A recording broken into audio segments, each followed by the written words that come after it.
So now a little bit history, how it all started. So that must be more or less about 50 years ago now that the first pioneers started in Europe and also worldwide in America and outside Japan. So we talking mainly about Europe, of course, but in that time we had some influences from America, from Bill Volvanis and his magazine International Bonsai we had. This was quite popular in Europe, this magazine. So it starts with many people in that time, in that period. So I have here I have several old ones. This is 1991. But I have them from the early days when it started, costed then $6. So that was the influence that Europe had. Also Bonsai Today, for example, was a magazine, really popular, an American magazine. This was based on a Japanese magazine actually. So this was based on a Japanese magazine and translated in English.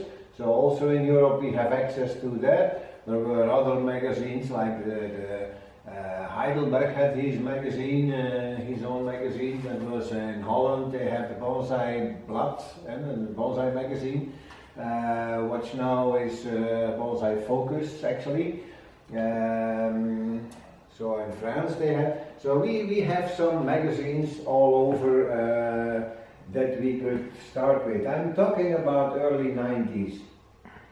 And how the shows really had started, this is another story, because in the beginning every country had his national clubs, the national associations.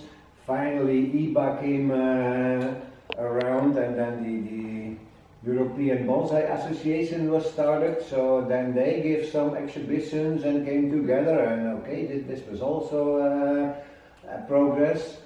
And then suddenly there were some other exhibitions, like for example a lot of national exhibitions were in, like in Holland, Edo Bonsai Show, but every businessman in Europe had an open door weekend with a show, and they did something. So it was all around Europe, but actually coming together, that was not there.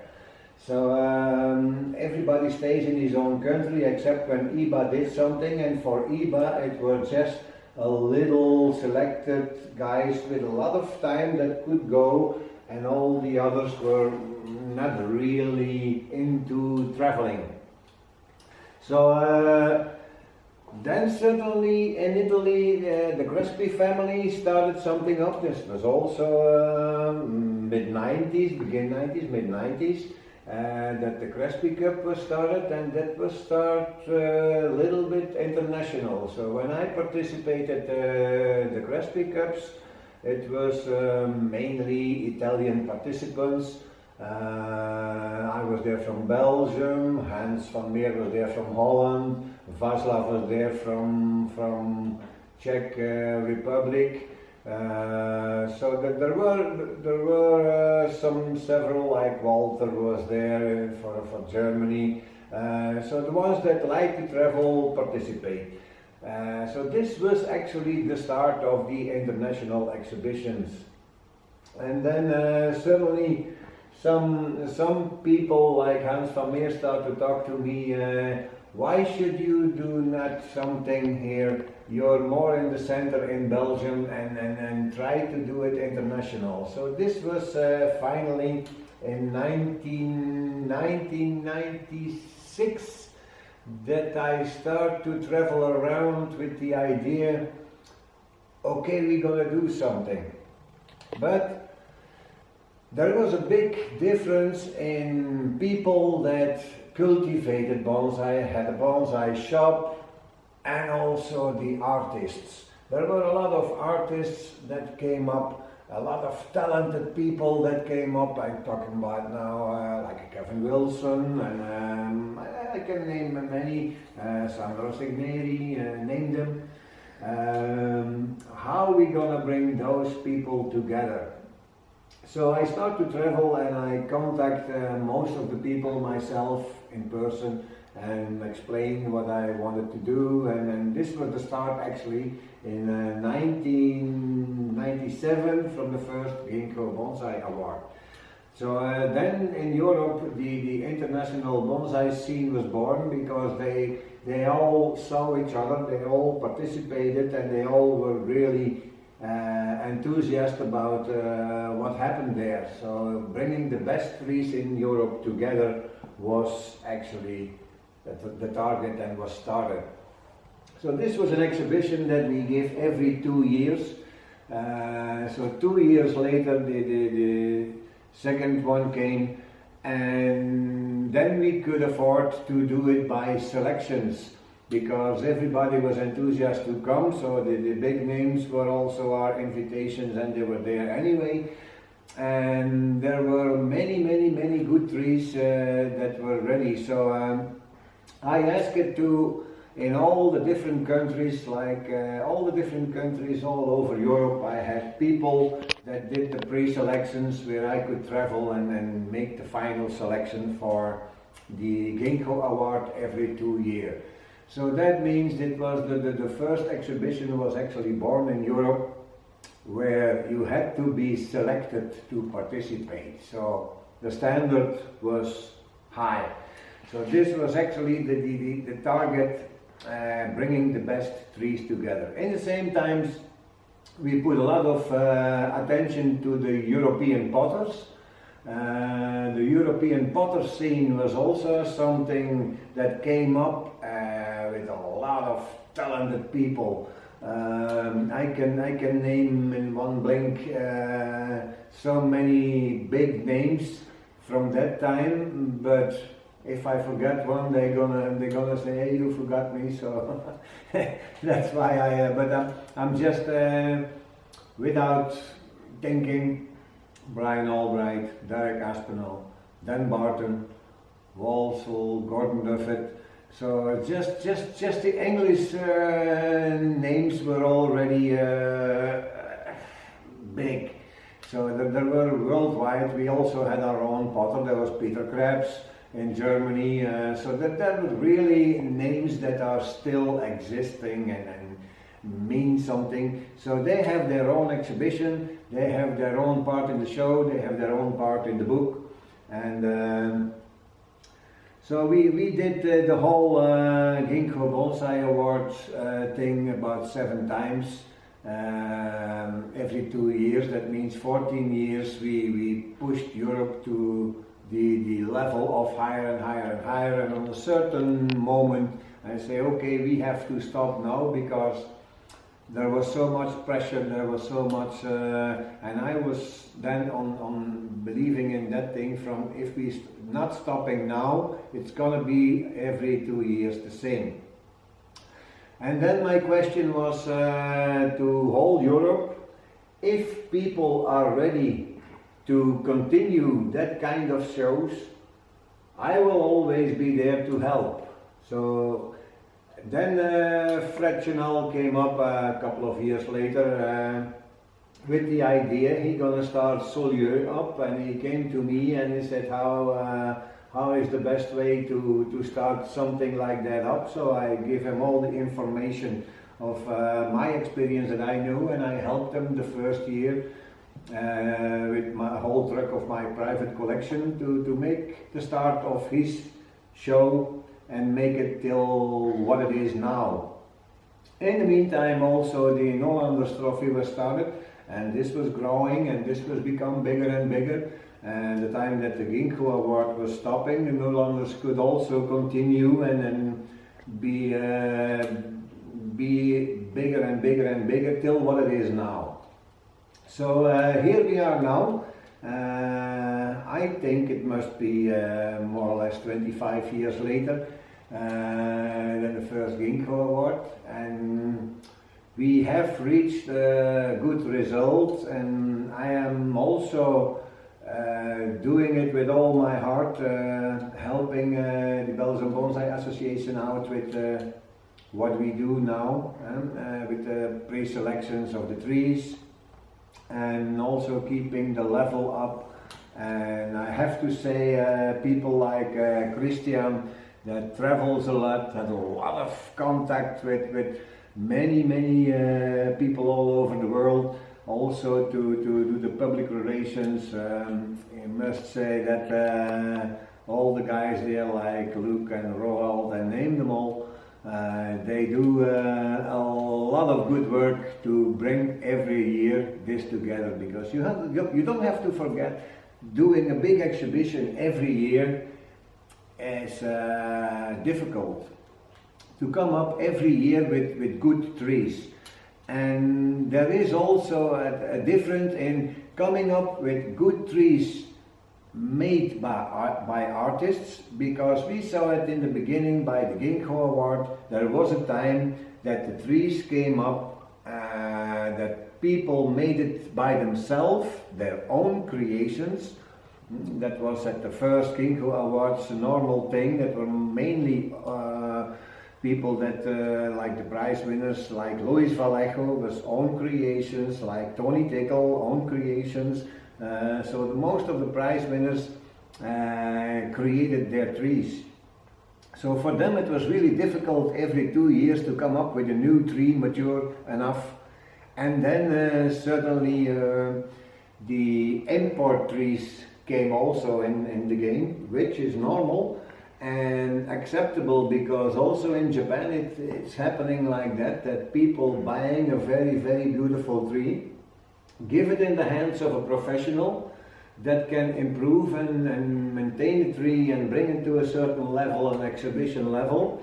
So the competition between European trees and imported trees were high, and we could bring them always and still do at the same exhibition, and keeping the same level up. But still, I always wanted a big part of amateur trees that are just a little bit better than the mainstream amateur tree.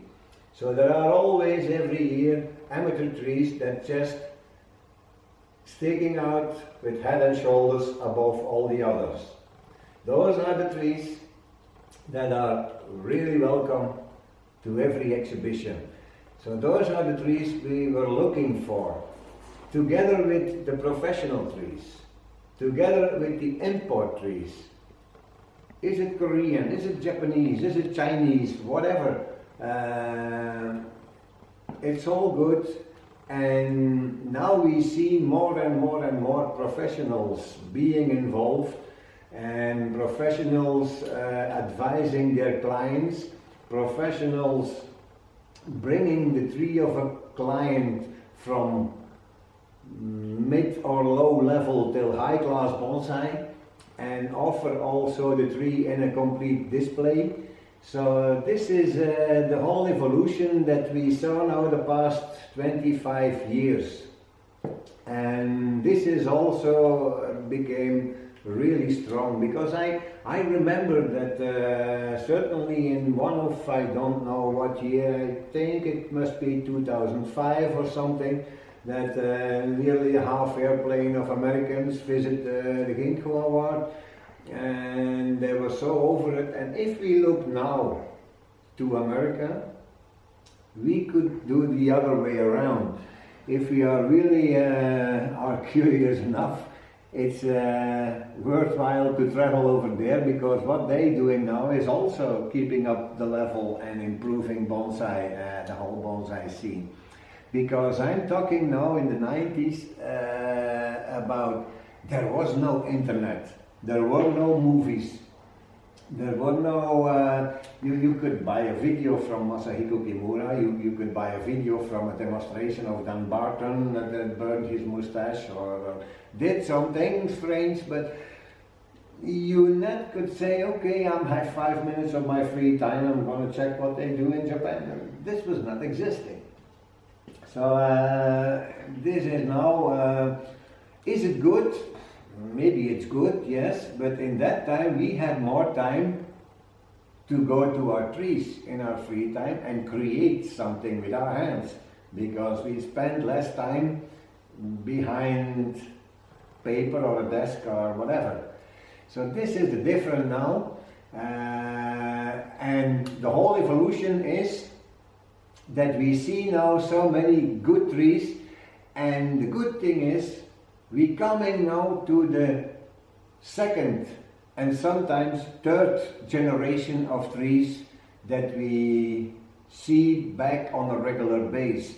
So that means that a tree that was on a display in 1997 with the owner of, let's say, name it, some Italian like Valerio Gianotti, I say something, a popular tree of Valerio Gianotti, his Scotch pine, is now in the hands, and then we have to admit that the new generation, like Mauro, for example, Mauro is collecting a lot of good material, and then also his private collection is, for example, like one of these trees.